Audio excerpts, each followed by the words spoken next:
My name is Steve Koszman, and I'm a small-town Saskatchewan product.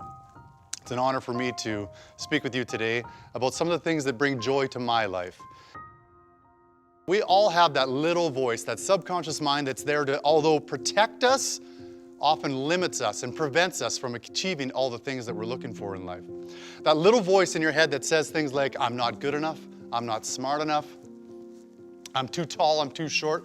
So instead of worrying about so much of all the outside noise and the things that are around us that are putting pressure, are constantly putting pressure on our shoulders and constantly forcing us and making us in a hurry-up state to try to get things accomplished for others, we all sometimes need to simply slow down and just be present with yourself.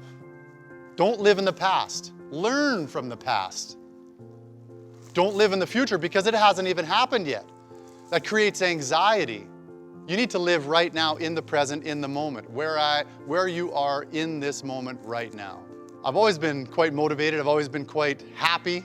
I've been quite joyful, I suppose, in my life. People say to me, Steve, you're one of the happiest people I know, one of the most positive people I know. And although that may be true to them for what they can see, it's not always the case. You can be grateful about simple things, difficult things, anything in the world, as long as you acknowledge your gratitude. It creates joy in your life. It sets your mindset for the day. And I think that's a beautiful thing. Why don't we create more happiness for ourselves? We worry about all the outside influences in our lives. We never take the time to truly make ourselves happy moving forward. Self-improvement for yourself is key. And I learned that the hard way. You see, in 2006, I was positive I could help. There was a bully being a bully, hurting people. I decided to step in and help. It's tough going back on this. That bully was hurting people, and I said, I've got to stand up for my friends. And then in the end, I wasn't standing. In fact, I was laying down in a hospital bed. Knocked out, kicked in the head, spending 5 days in the hospital with what doctors call an acquired brain injury.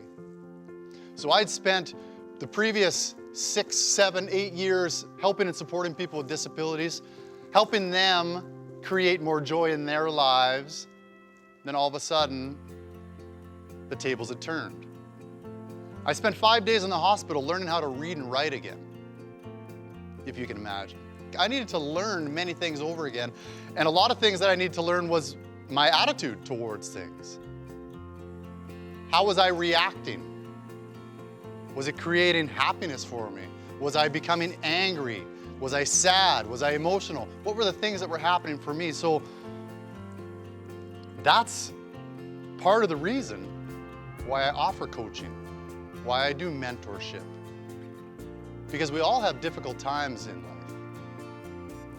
Every moment of every day is a lesson, is an opportunity to be grateful, is an opportunity to be happy or joyful, or it's an opportunity for you to learn the lesson.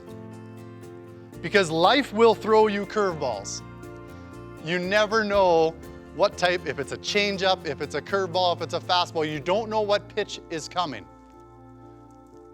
And so you have to learn to adjust and adapt. When you have purpose behind your decisions, you understand and believe in what you're doing. And if you can understand that purpose, it motivates you. So what is the meaning behind your actions? And how can you help others? Lots of times that purpose could be for you personally, and that's great, because you need to take care of yourself first. Sometimes that purpose or meaning is for others, to you. It's important to you for your own joy and your own happiness. Because once again, the foundation that you create for yourself is a foundation that can then create joy and happiness for many, many others that you'll never even meet. Take the time then to be present and grateful.